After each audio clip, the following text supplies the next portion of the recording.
আমার যে ভাইয়েরা শহীদ হয়েছিল, রক্ত দিয়েছিল সংস্কারের জন্য, একটি নতুন সংবিধানের জন্য, তাহলে কবরে গিয়ে তার লাশটা ফেরত দিতে হবে এই সরকারকে।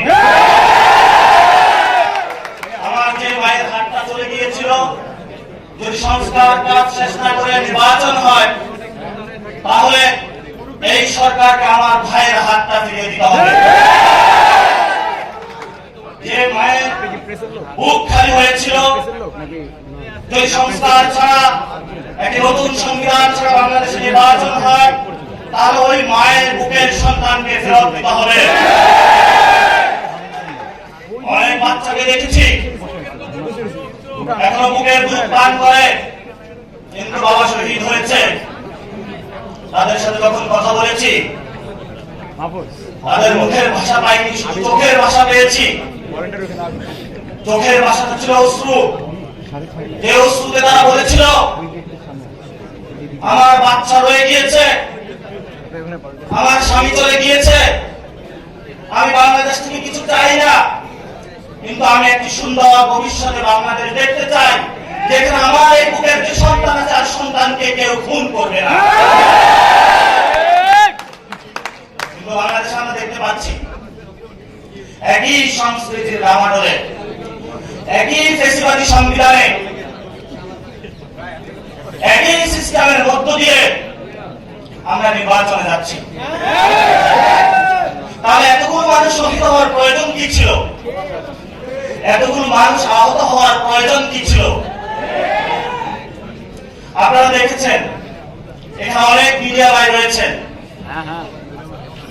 ভারতে হিন্দুত্ববাদী বিজেপি এক এক করে সকল মিডিয়া দখল করেছিল, কিন্তু কিছু তরুণ যুবা অল্টারনেটিভ মিডিয়া সৃষ্টি করে ভারতের বুকে গত ইলেকশনে বিজেপির যে জয়যাত্রা, তাদের যে হম্বি তম্বি, সেটা উঠে দিয়েছিল। আপনাদের কি স্মরণ আছে? আপনাদেরকে সেই ভূমিকায় আনতে হবে। বর্তমানে গণঅভ্যুত্থানে যারা নেতৃবৃন্দ রয়েছেন, 1 লাখ টাকা, 5 লাখ টাকা বিভিন্ন ভাবে এমন ভাবে ক্যারেক্টারাইজেশন করা হচ্ছে, মনে হচ্ছে বাংলাদেশের সবচেয়ে বড় তারা ক্রিমিনাল। এসব ফাইজলামি বন্ধ করতে হবে।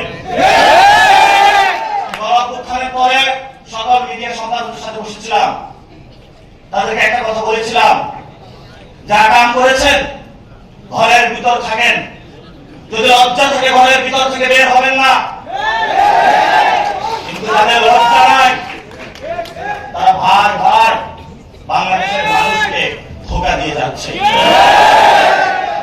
অনেক সাংবাদিক রয়েছেন যারা বুক থেকে বাংলাদেশকে ভালোবাসেন,